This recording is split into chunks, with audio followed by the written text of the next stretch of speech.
Ang pag-ibig ay hindi dapat pinipili. Pero ang hindi nila sinabi,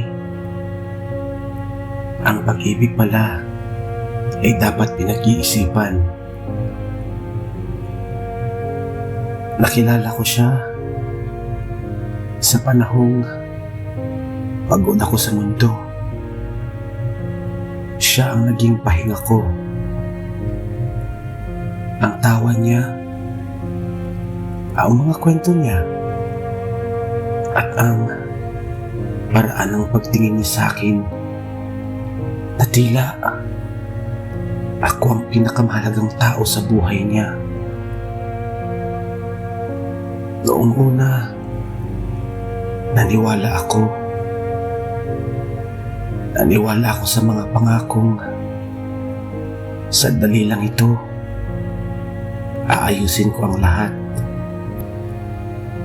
Pero habang tumatagal, unti-unting lumilitaw ang mga lamat.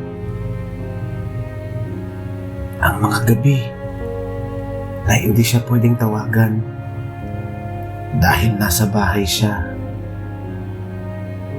Ang mga pagkakataong na kailangan niyang kansilahin ang mga lakad at date namin dahil may sakit ang isa sa mga anak niya.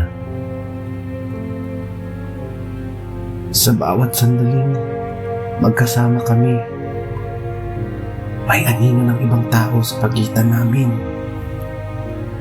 Isang asawa at mga anak na kailanman ay hindi ko mapapalitan.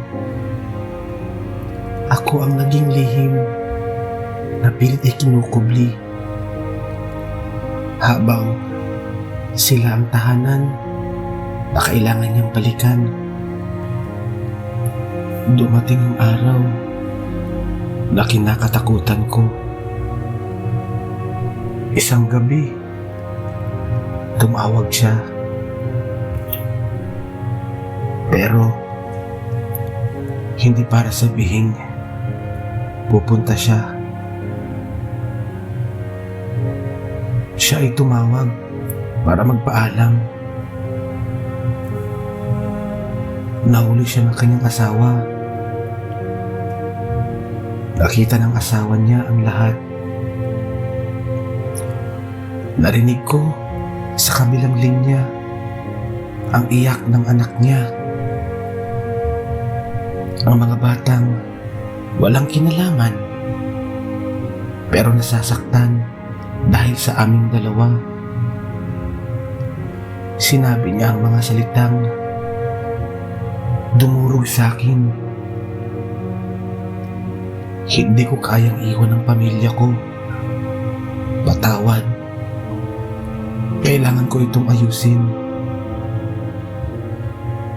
Doon ko napagtanto, sa larong ito, wala talagang nananalo.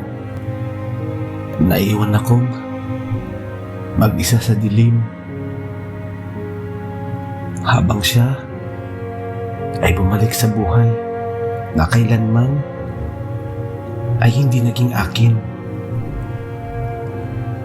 Ang masakit na katotohanan, mahal ko ang isang taong hiram lang. At sa huli, ang hiram ay kailangan laging ibalik.